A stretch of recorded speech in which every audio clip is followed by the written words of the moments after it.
ஒரு கதைய வெறும் வார்த்தைகளால சொல்லாம ஒரு 7 முக்கியமான சக்தி வாய்ந்த செயல்கள் மூலமா சொன்னா எப்படி இருக்கும்? அதுவும் அந்த செயல்கள் சும்மா ஏதோ மேஜிக் ஷோ மாதிரி இல்லாம ஆழமான உண்மைகளை சுட்டிக்காட்டுற அடையாளங்களா இருந்தா. ஆமா, அதுதான் முக்கியமான வார்த்தை. யோவான் எழுதின நற்செய்தியில வர்ற இந்த 7 அடையாளங்களை பத்தி தான் நாம இன்னைக்கு ரொம்ப ஆழமா பார்க்க போறோம். உங்ககிட்ட இருந்து வந்திருக்கிற இந்த ஆதாரங்கள்ல இருக்கிற ஒரு முக்கியமான கேள்வி இதுதான்.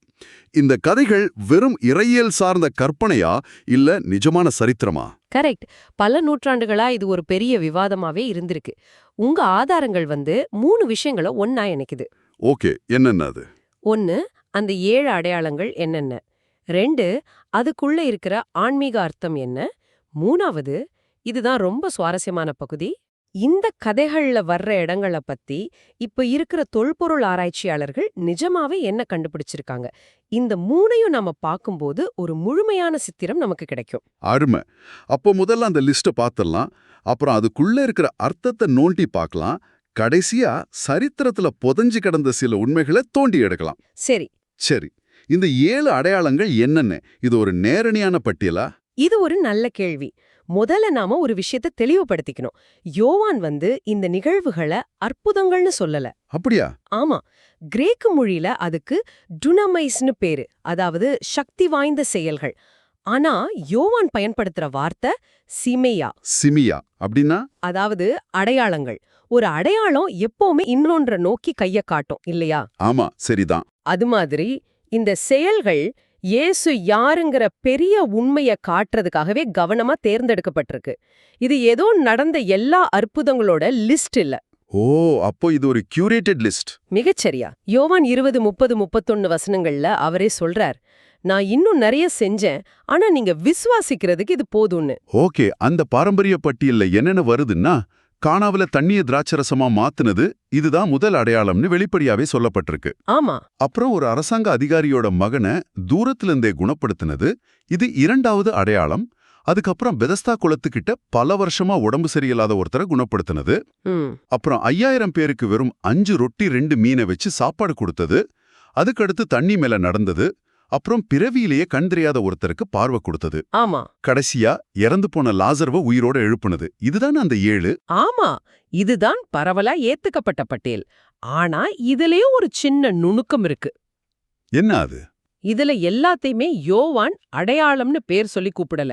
உதாரணமா, தண்ணி மேல நடந்தத சில அறிஞர்கள் 5000 பேருக்கு உணவளிச்ச அந்த பெரிய அடையாளத்தோட ஒரு பகுதியா தான் பாக்குறாங்க. ஓ, அப்படியா? இன்னும் சிலர் இயேசுவோட உயிர்த்தெழுதல் தான் 7வது அடையாளம்னு சொல்றாங்க. ஆனா பொதுவான கருத்து என்னன்னா, உயிர்த்தெழுதல் அன்னோது இந்த எல்லா அடையாளங்களும் சுட்டிக்காட்டுற கடைசி உச்சகட்டமான உண்மை. அது ஒரு தனி அடையாளம் இல்ல, அதுதான் இலக்கு. இங்கதான் எனக்கு ரொம்ப சுவாரஸ்யமா இருக்கு. நீங்க சொன்ன மாதிரி இது வெறும் அதிசயங்களோட லிஸ்ட் இல்ல. உங்க ஆதாரங்களோட அடிப்படையில பார்த்தா இதுல ஒரு அமைப்பு இருக்கு, ஒரு வரிசை இருக்கு. இது ஒரு திட்டமிட்ட வெளிப்பாடு மாதிரி தெரியுது இல்லையா? மிகச்சரியா சொன்னீங்க. அதுதான் இதோட திறவுகோள். இது ஒரு முற்போக்கான வெளிப்பாடு. ஒண்ணுக்கொன்னு சக்தி அதிகமாயிட்டே போகுது. எப்படி? கொஞ்சம் விளக்க முடியுமா? யோசிச்சு பாருங்க. அவர் முதல்ல ஒரு பொருளோட தன்மைய மாத்துறார். தண்ணிய திராட்சரசமா? கரெக்ட். அப்புறம் தூரம் ஒரு தடையே இல்லைன்னு காட்டுறார். பல மைல் தூரத்துல இருக்கிற பையனை குணப்படுத்துறார். சரி. அடுத்து காலத்தை ஜெயிக்கிறார். 38 வருஷமா இருந்த ஒரு வியாதிய குணப்படுத்துறார். 38 வருஷம்? ஆமா. அப்புறம் பற்றாக்குறைய ஜெயிக்கிறார். 5000 பேருக்கு உணவு கொடுக்கறாரு. அடுத்து இயற்கையின் விதிகளை தன் கட்டுப்பாட்டுக்குள்ள கொண்டு வர்றார். தண்ணி மேல நடக்கிறார். அதுக்கப்புறம் பிறவி குறையே சரி பண்றார். அதாவது பிறவியில இல்லாத பார்வைய உருவாக்குறார். வாவ். கடைசியா மனிதனோட கடைசி எதிரியான மரணத்தையே ஜெயிக்கிறார். இது இயேசுவோட அதிகாரம் எப்படி படிப்படியா வெளிப்படுத்தப்படுதுங்கிற ஒரு கதை. வாவ். அப்படி பார்க்கும்போது இதுக்கு ஒரு முழுமையான அர்த்தம் கிடைக்குது. இதுல அந்த பிறவி குருடன் கதை எனக்கு ரொம்ப பிடிச்சிருந்தது. அது வெறும் குணப்படுத்துறதோட முடியல. அதுக்கப்புறம் ஒரு பெரிய விவாதமே நடக்குது. ஆமா, அதுல குறியீடு ரொம்ப வெளிப்படையா இருக்கு இல்லையா? நிச்சயமா. அந்த அடையாளத்தின் போதுதான் இயேசு தன்னை நான் தான் இந்த உலகத்தோட ஒளின்னு அறிவிக்கிறார். அந்த மனுஷனுக்கு கிடைச்ச உடல் ரீதியான பார்வைக்கும் அங்கே இருந்த மத தலைவர்களோட ஆன்மீக குருட்டுத்தன்மைக்கும் இருக்கிற வித்தியாசத்தை யோவான் ரொம்ப அழகா காட்டுறார். அது மட்டும் இல்ல, அவர் சேற்றை யூஸ் பண்ணதுல கூட ஒரு அர்த்தம் இருக்குன்னு சொல்றாங்களே. ஆமா, அதுல ஒரு ஆழமான அர்த்தம் இருக்கு. பழைய ஏற்பாட்டுல கடவுள் மண்ணிலிருந்து மனிதனை உருவாக்கினது அது நமக்கு ஞாபகப்படுத்துது. இது ஒரு புது படைப்பு மாதிரி. அப்புறம் அந்த உச்சக்கட்டம் லாசரு, அதுதான் எல்லாத்தோட கிளைமாக்ஸ். நிச்சயமா, நானே உயிர்த்தெழுதலும் ஜீவனுமாய் இருக்கிறேன்ங்கிற அந்த புகழ்பெற்ற வாக்கியம் அங்கதான் சொல்லப்படுது. மரணத்து மேலேயே தனக்கு அதிகாரம் இருக்குன்னு இயேசு நிரூபிக்கிற இடம் அது. ஆனா இந்த அடையாளத்துக்கு ஒரு பெரிய விலை கொடுக்க வேண்டியிருந்தது. உங்க ஆதாரங்கள் சொல்ற மாதிரி இந்த ஒரு அற்புதம் தான் இவரை நாம இப்படியே விட்டா சரி வராது, இவரை கொல்லணும்னு மதத் தலைவர்களை இறுதியான முடிவெடுக்க வச்சது. அது ஒரு விலை உயர்ந்த அடையாளம். ஆமா, இதுதான் சரியான பாயிண்ட். பல காலமா அறிஞர்கள் இதெல்லாம் இப்படிதான் பார்த்தாங்க. சக்தி வாய்ந்த இறையியல் கதைகள், ஆழமான குறியீடுகள் அப்படின்னு. ஆனா இது நிஜமா நடந்த இடங்கள்ல நடந்ததான்னு கேட்டா அது சந்தேகம்தான். யோவான் ஒரு தத்துவவாதி, சரித்திராசிரியர் இல்லைன்னு சொல்லிட்டு இருந்தாங்க. ஆமா, ரொம்ப காலமா அதுதான் நிலைப்பாடு. ஆனா நீங்க கொடுத்திருக்கிற ஆதாரங்கள், தரைக்கு கீழே நடக்கிற விஷயங்கள் இந்த கதையே மாத்துதுன்னு சொல்லுது. தொல்பொருள் ஆராய்ச்சி என்ன சொல்லுது? இப்போ நம்ம கதையோட அடுத்த கட்டத்துக்கு வரோம். இதுதான் எல்லாத்தையும் தலைகீழா மாத்தின பகுதி. பல வருஷமா பெத்தஸ்தா குளம் பத்தின விவரத்தை எடுத்துக்குவோம். யோவான் சொல்றார் அதுக்கு 5 மண்டபம் இருந்துச்சுன்னு. ஆமா. ஆனா எருசலேம்ல அப்படி ஒரு குளத்தையே யாருமே கண்டுபிடிக்கல. அதனால அந்த 5 மண்டபங்கிறது மோசேயோட 5 புத்தகங்களை குறிக்கிற ஒரு குறியீடு. அது ஒரு நிஜமான இடம் இல்லைன்னு பலரும் சொன்னாங்க. ஓகே, அப்ப அது ஒரு சிம்பாலிக் கதைன்னு நினைச்சாங்க. ஆமா, ஆனா அது உண்மையா இல்ல. அப்போ என்னாச்சு? 1888ல தொல்பொருள் ஆராய்ச்சியாளர்கள் ஒரு சர்ச் கிட்ட அகழ்வாராய்ச்சி செய்யும்போது 2 பெரிய செவ்வக வடிவ குளங்களை கண்டுபிடிக்கிறாங்க. நடுவுல ஒரு சுவரால பிரிக்கப்பட்டிருந்தது. ஓகே. அப்பவும் சந்தேகம், இது எப்படி 5 மண்டபமா இருக்கும்னு. ஆனா யோசிச்சு பாருங்க, 4 பக்கமும் 4 மண்டபம். நடுவுல இருக்கிற அந்த பிரிப்பு சுவர் மேல ஒரு மண்டபம். கரெக்ட், மொத்தம் 5. யோவான் சொன்னது 100க்கு 100 சரி.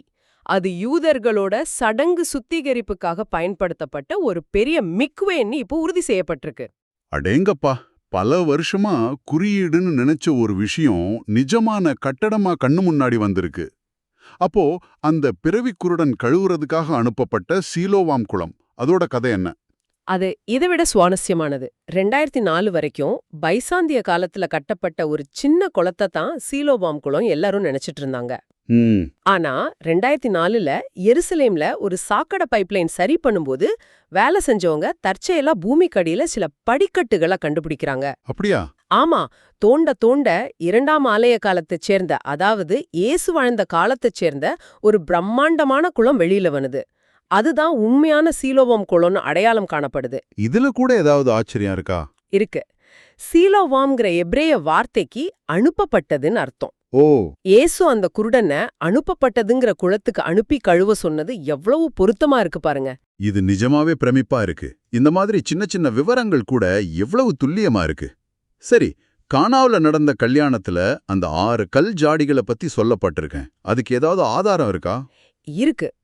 முதல் நூற்றாண்டுல யூதேயா, கலிலேயா பகுதிகள்ல யூதர்கள் சுத்திகரிப்பு சடங்குகளுக்கு கல் பாத்திரங்களை தான் அதிகமா பயன்படுத்தினாங்க. அது ஏன்? ஏன்னா மண்பாண்டம் ஒரு தடவை தீட்டுப்பட்டா அதை உடைச்சிடணும். ஆனா கல் பாத்திரம் தீட்டுப்படாதுன்னு ஒரு நம்பிக்கை. யோவான் ரொம்ப ஸ்பெசிஃபிக்கா கல் ஜாடிகள்னு சொல்றார். சரிதான். இன்னைக்கு கானான்னு கருதப்படுற 2 இடங்கள்லயுமே, அதாவது கஃப்ருகன்னா, கிர்பெட்கானா, 2லயுமே அந்த காலத்தைச் சேர்ந்த பெரிய கல்ஜாடிகளோட உடைந்த பாகங்கள் கிடைச்சிருக்கு. இது யோவான் அந்த காலகட்டத்தோட கலாச்சாரத்தை எவ்வளவு நல்லா தெரிஞ்சு வச்சிருந்தார்னு காட்டுது. சரி, இதெல்லாம் வச்சு நாம என்ன முடிவுக்கு வரலாம்?